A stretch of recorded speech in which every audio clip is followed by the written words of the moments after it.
Olá,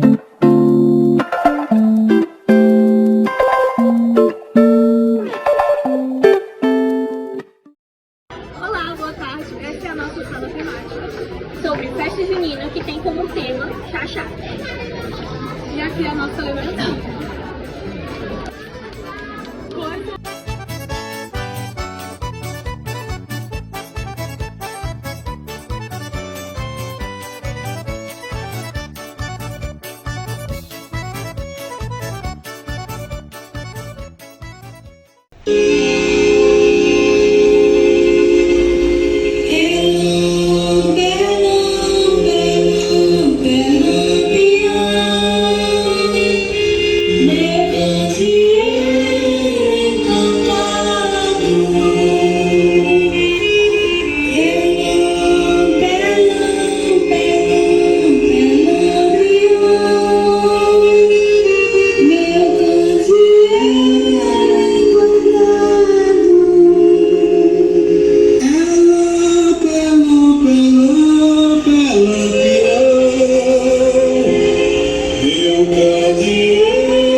Vai começar o pessoal da história explicando um pouco sobre o chacado brasileiro.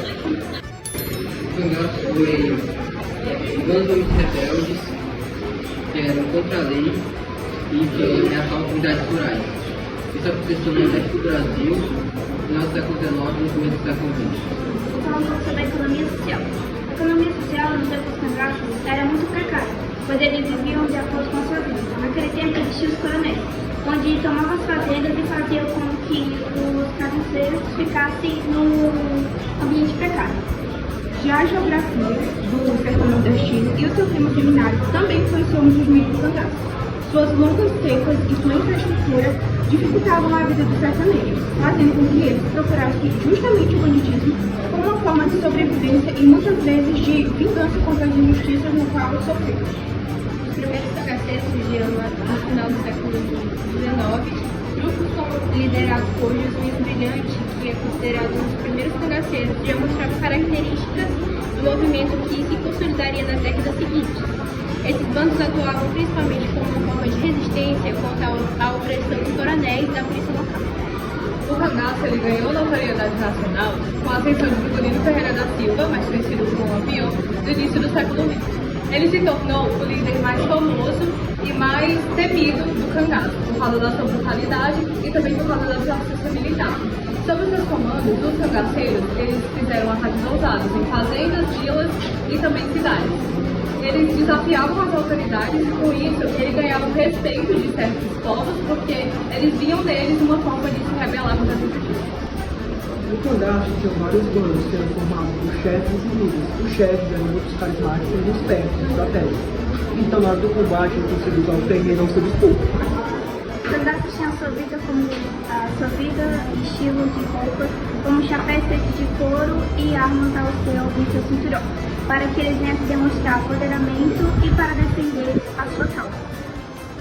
Também aconteceu a repressão governamental. Na década de 1930, o governo brasileiro potencializou as forças da polícia para exterminar os cangaços. Existiam forças específicas só para capturar os Também teve a modernização da polícia com a tecnologia, que foi utilizada no focos de rádio para poder auxiliar nessas operações. O golpe mais significativo contra o cadastro foi a morte de Lampião, debaixo de seu mando, em 1951, durante uma emboscada na Grota de Angico, em Sergipe. A queda de Lampião simbolizou o fim do cadastro como um movimento organizado.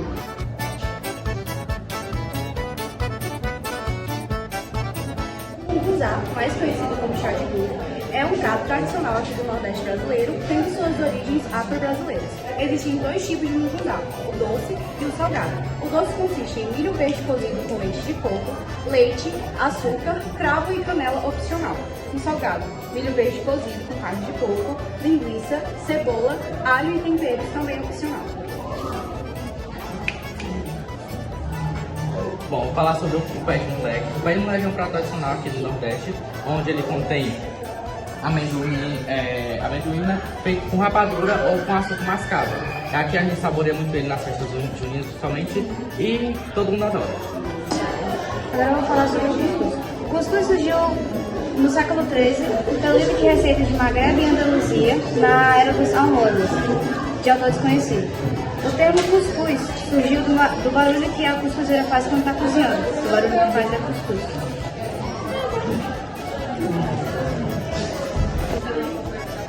Durante o processo de colonização, o cuscuz ele era destinado às pessoas mais pobres e aos animais. Isso porque era de rápido e fácil preparo. Após a popularização do cuscuz, a região Nordeste ela tornou o prato como seu, onde foi levado aos estados de alimento mais tradicional da região. E o preparo é basicamente, coloque a milharina, que é o cuscuz, algo já vem pronto, e sal em um recipiente, acrescente água aos poucos e mexa bem.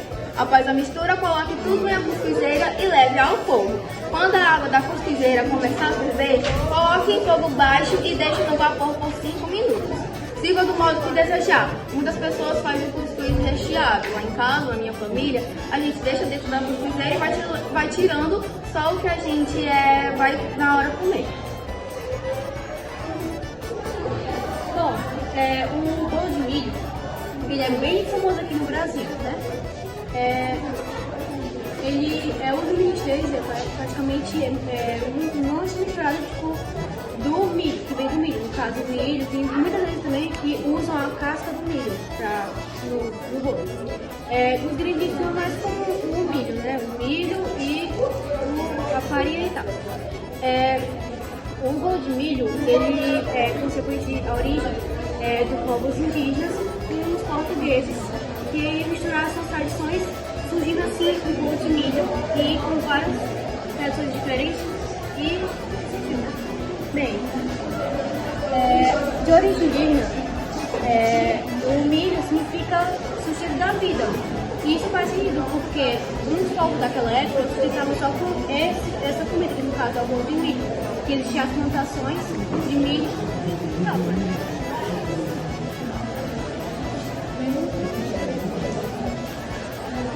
Agora eu vou falar sobre a canjica.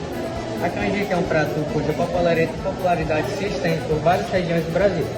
E sua origem é rica em influências culturais indígenas e africanas. Tradicionalmente feita com grãos de milho branco, a canjica é cozida com leite, açúcar e em algumas variações leite de coco, leite condensado e canela e cravo da Índia.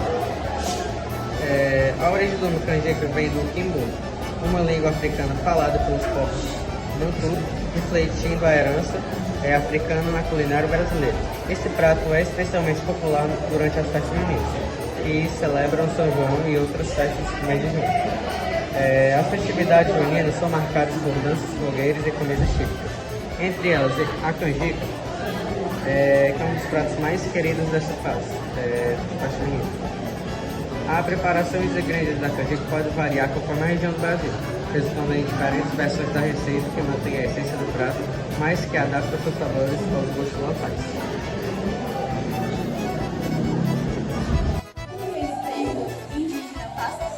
Fazendo referência a um modo antigo de preparo do doce, em que a farinha e a carne eram esmagadas em um pinol. O doce servia de alimentos para os garimpeiros que saíam à procura de diamantes na margem do rio de Bahia.